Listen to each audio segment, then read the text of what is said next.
Já, ferðaþjónustunni blæðir á tímum COVID-19, ekki síst hér á Suðurnesjum sem svo mjög háð flugi og ferðaþjónustu. Við hittum Þuríði Aradóttur hjá Markaðsstofu Reykjaness og spurðum hana ástandið. Þuríður Aradóttir frá Markaðsstofu Reykjaness, ferðaþjónustan á Suðurnesjum á núllpunkti núna getum við sagt og við erum hérna inn í Flugstoð Leifs Eiríkssonar. Það eru einhver hérna inni nema, það eru nokkrir starfsmenn að vinna.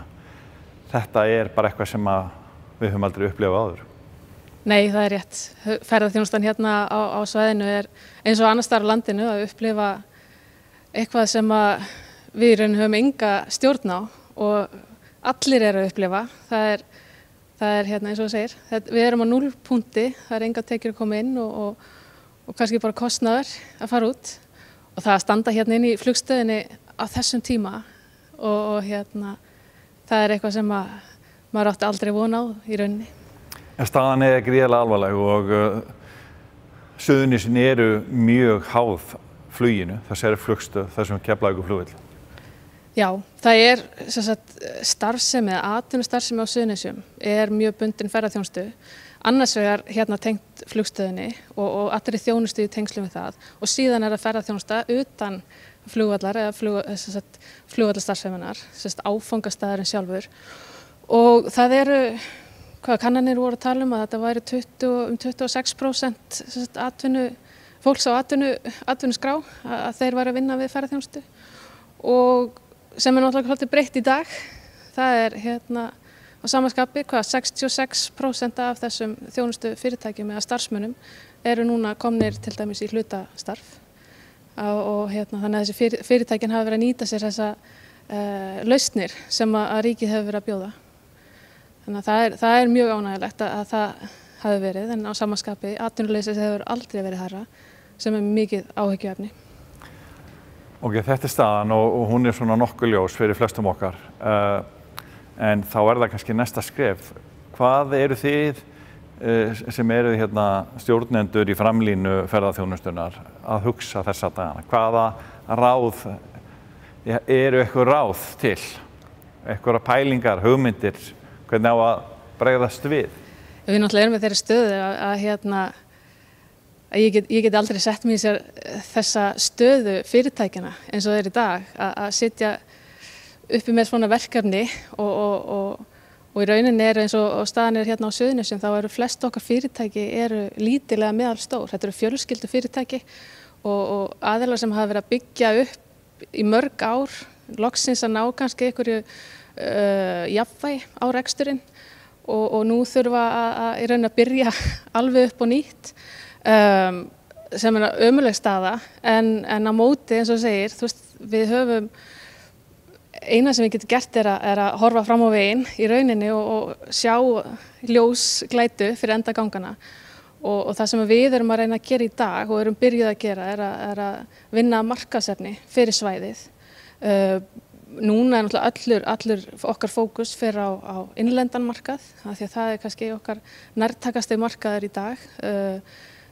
Það reyni þeir sem fá að mega ferðast kannski í sumar þá það aðalegnar okkar. Við vitum ekki hvernig heimurinn tekur við sér. Það eru 95% landa eða áfangastaða allan heim hafa sett einhverja skorður á ferðalög eða lokað landamærunum hjá sér og hvenær þau opna vitum við ekki. Þannig að hérna, þetta eitthvað sem við náum með Íslandsstofu og þeir að fylgjast með hvernig tekst til og hvenær það opnar, en þá viljum við bara vera tilbúin og hérna, með því að fara í framleiðslu á kynningarefni, að kynna Reykjanesi sem frábæran valkost í ferðalögum.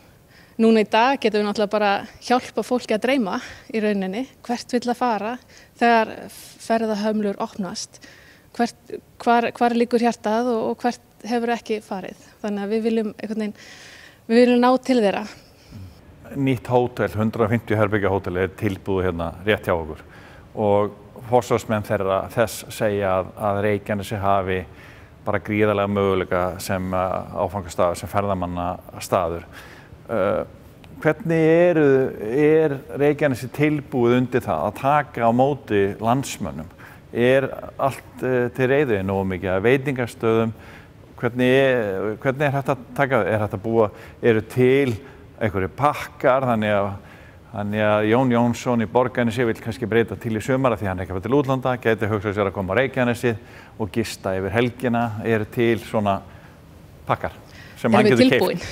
Já, við erum það og ferðaþjónustu fyrirtækin eru tilbúin í þetta. Við erum með frábærar og fjölbreytta valmöguleika og þjónustu á svæðinu.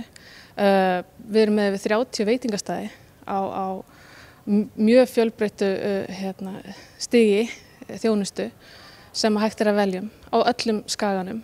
Gististaðirnir eru hátt í 100, þannig að það ótrúlega mikið og skemmtilegt efni sem við erum getum búið til handa aðilum og afþreyingamöguleikarnir eru endalausir, hvort sem þú vilt vera sjálfstæður í þinni útivist eða fara í menningarferð, afþreyingaraðirnar eins og að snorkla í Kleifavatni, fjórhjólaferðir, hjólaferðir á hálendinu, kajakferðir fyrir utan Voga, sjóstöng eða hvalaskoðun.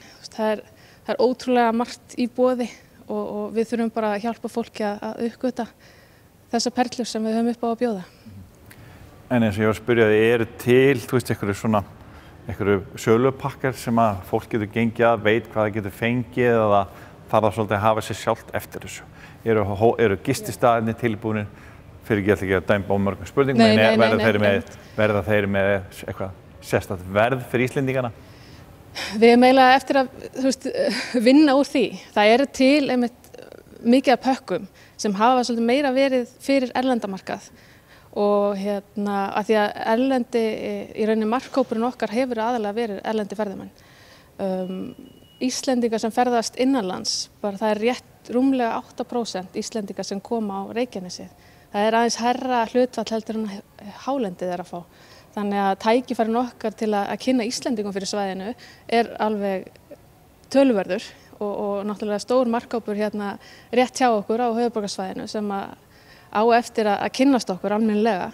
Þannig að ferðaþjónustu fyrirtækin, við höfum eftir að taka þetta samtal með þeim en við köllum í rauninu bara eftir samtalinu við þau af því að við viljum ná á honum, við viljum fá fólk til að horfa til okkar og ferðaþjónustu fyrirtækin hoppa þá á vagnin og eru með þessi tilboð eða þjónustuna sem að tekur til þess að fá fólki til að versla við okkur.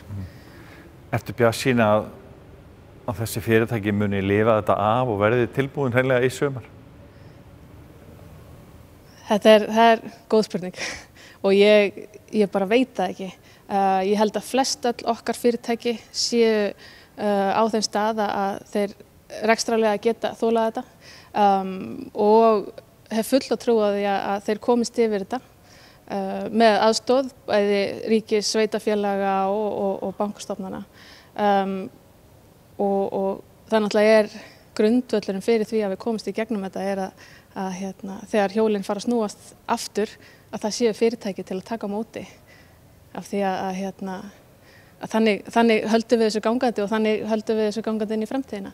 Af því að þetta í rauninni ekki bara ferðaþjónustu fyrirtækin sem að liggja undir að sjálfu sér, af því að hagur annara þjónustu og annara viðskipta liggur hann undir. Verslun við náttúrulega veitingastaðina, verslun við framleiðslufyrirtækin og annað slíkt, þannig að þetta helst allt í hendur og einhvers staðar verða hjólin að byrja að snúast til þess að við getum haldið áfram að byggja upp. Þannig að þú sérð alveg fyrir þér, ef við tökum bara sem dæmi og vonumst til að sumarið komi inn sem tækifæri að Íslendingar fara að ferðast og þeir eru ekki að fara til útlanda og þannig að ertu þokkalega bjartsýn á að landsmenn utan Suðurnesja komi á svæðið hingað?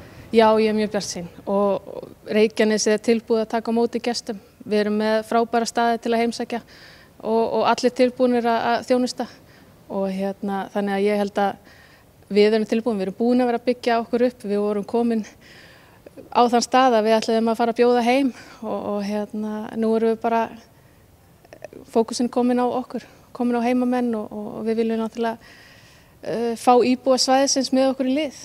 Það eru margir sem hafa ekki uppgötvað bakgarðinn sem er hérna á svæðinu og þeir eru okkar helstu talsmenn til framtíðar. Við þurfum bara að vera stolt af því sem við eigum og vera tilbúin að deila því með öðrum. Já. Nú var ekki fyrir löngu síðan verið að tala að vantaði snirti eða stuð klósett til dæmis bara út á Reykjanesvita sem er mjög vinsæll staður, hann við Gunnugver og allt þetta fullt af flottum stöðum manna. Já. Hvernig er staðan á því? Síðast þegar ég vissi þá var búið að opna fyrir svona bráðabirgða snirti aðstöðu og það átti að opna í sumar, ný aðstaða. Ég þekki ekki alveg hvernig staðan er á því en það er komin snirti aðstaða. Þannig að það ætti ekki að hamla neinum að fara í heimsókn. Eruð þið búin hjá markaðsstofun, eruð þið búin að eiga samtal við fyrirtækin á svæðinu? Veistu hversu alvarleg staðan er þegar innkoman er 0 og þá jafnvel er ekki, þá hefur það ekkert að segja þó að starfsmenn verði í hlutastörfum. Það er mjög erfitt fyrir fyrirtækin, við gerum grein fyrir, er þá bara éta og beygja fé og þetta er ekki allt lítil fjölskyldufyrirtæki, það er náttúrulega stór fyrirtæki, bílaleigurnar hérna, nokkrar í eigu sjóðunni sem manna og... Við höfum verið í samtali við aðalega kannski okkar samstarfsaðila í markaðsstofunni en líka aðra. Bæði höfum við verið að hringja út og fengið símhringingar. Staðan náttúrulega þegar það er ekki að koma inn neina tekjur, þá er erfitt að halda ykkur gangandi og það er náttúrulega erfitt líka til dæmis að nota tíman og fara í framkvæmdir og byggja upp og til að byggja undir komandi vertíð. En flestir eru að gera eins og þeir geta og hafa verið að byggja mikið upp í starfsfólki. Þeir hafa lagt mikið á sig til að fá inn gott starfsfólk, þjálfa gott starfsfólk og það er kostnaður í því að geta ekki haldið því og unni með það áfram. En við vonum það að þetta komist aftur á skrið þannig að þeir geta haldið áfram að vinna og byggja upp þessa starfsmennina og mannauðinn sem eru í fyrirtækjunum. Og eins og segi, þetta er mismunandi milli fyrirtækja en flest þeirra eru svona meðalstór en ég get ekki ímyndað með hvernig stærri fyrirtækin eru að takast á við þetta. Hefur tilfinningu fyrir því hvað þeim finnst eða ertu búin að heyra svona viðbrögð hjá þeim við útspili ríkisstjórnarinnar í aðstoðinni sem að þeir hafa verið að leggja til? Já, aðeins. Það er náttúrulega, þetta er svona þessi fyrstu skref og við tökum þeim fagnandi og vinnum með það eins og hægt er. Núna er svona aðeins farið nú erum við komin aðeins lengra, það er komin svona aðeins, reynsla á það. En eins og staðan er, þú veist, við erum ekki að fá inn þennan erlendamarkað í sumar. Þannig að eins og frestun fasteignagjalda hjá sveitarfélögum,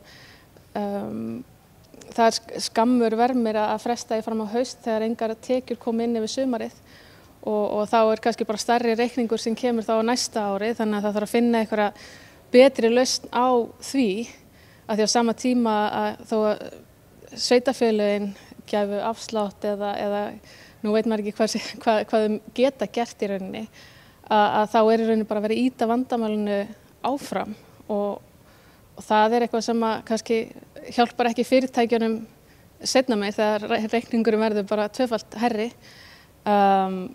Þannig að ríkið þarf klárlega kannski að koma inn þar, hjálpa sveitarfélögunum til að leysa úr því.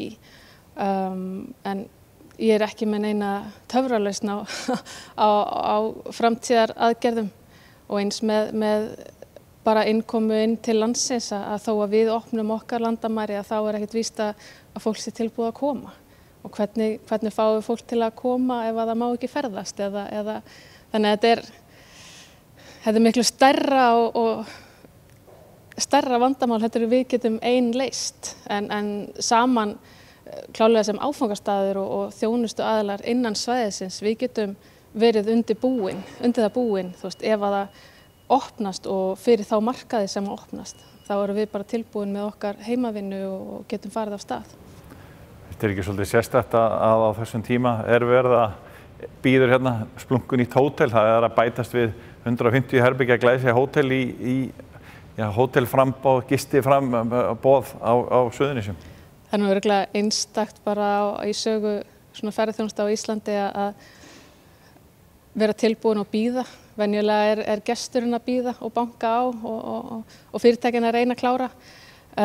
Og það eru fleiri hótel að stakka við sig? Parkinn í Jú, Keflavík? Við erum með í dag 2800 rúm á svæðinu og náttúrulega mistum út þarna 300 rúm með Base Hotel á sínum tíma og sama tíma þá erum við að fá inn 300 rúm með Marriott.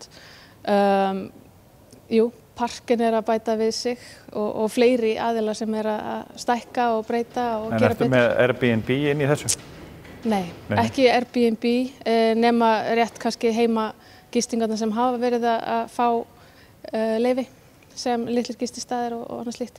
Þeir eru náttúrulega bara mjög fá rúm og fá herbergi. Þannig að þetta eru svona yfir 30 gististaðir sem eru með, yfir 40 rúm. Þannig það alveg gott pláss. Það er auðvelt að taka á móti fólki. Já, við erum klárlega tilbúin og eins og staðan í dag þá er hérna smá ljósglæta vest-norden í haust.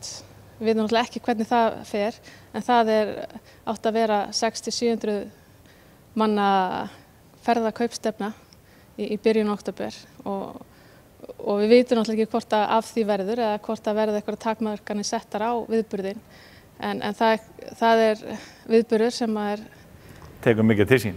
Það tekur mikið til sín og getur haft alveg stórkostlegar afleiðingar, jákvæðar afleiðingar og við lítum mjög björtum augum til þessara ráðstefnu en við vonandi náum við að halda henni og vonandi verður heimurinn tilbúin að taka við okkur. Þannig að við upplifum ekki aftur að vera hérna saman í tómri flugstöð. Ég vona að ég aldrei eftir að hitta í tómri flugstöðinni aftur. Það er bara þannig og maður kann alltaf betur við klíðinn þegar enginn veit hvað hann átt hefur fyrir mist hefur, ekki satt. Og það á sama við ferðaþjónustuna. Við erum bara þó að hún hafi verið stór hluti af okkar tekjum og hluti af okkar atvinnulífi að þá hún ótrúlega litríkur starfsvettvangur, ótrúlega litrík þjónusta og það það skemmtilega við íslenska ferðaþjónustu. Við erum svo fjölbreytt og skemmtileg og það svo mikill karakter í þjónustunni á svæðinu og ótrúlega skemmtilegt að kynna hana. Þetta auðveld kynningavara og þannig að ég hlakka til þegar við getum farið að blómstra aftur. Hefur þú trú á því að Ísland eigi góða möguleika þegar hlutin komast í lag ef að fólk að hugsa ferðalög að geti verið spennandi að koma til Íslands sem að víðfeðmi að það sé svolítið meira pláss? Já, bara eins og fyrir hvert ferðamann? Já, í rauninni bara eins og hefur verið. Það hefur verið í rauninni nóg pláss fyrir alla. Þú veist, við höfum bara þurft að hugsa eins út fyrir bóksið og reyna að dreifa álaginu og en eins og ég segi, við erum með svo fjölbreytta og skemmtilega þjónustu, fjölbreytta og skemmtilega náttúrustaði og það sem kannski skiptir mestu máli þegar þessu lýkur öryggi og öryggi til að ferðast, öryggir áfangastaðir. Það er kannski það sem fólk fer að horfa til þegar það fer að velja sér áfangastað. Þá erum við bara mjög hátt sett í því skipuriti. Þannig að tækifærin eiga eftir að liggja, við eigum eftir að ná okkur. Við erum ótrúlega þrautseig atvinnugrein og erum fljóta að jafna okkur en við þurfum bara að komast í gegnum þetta. Takk fyrir spjallið. Takk sömuleiðis.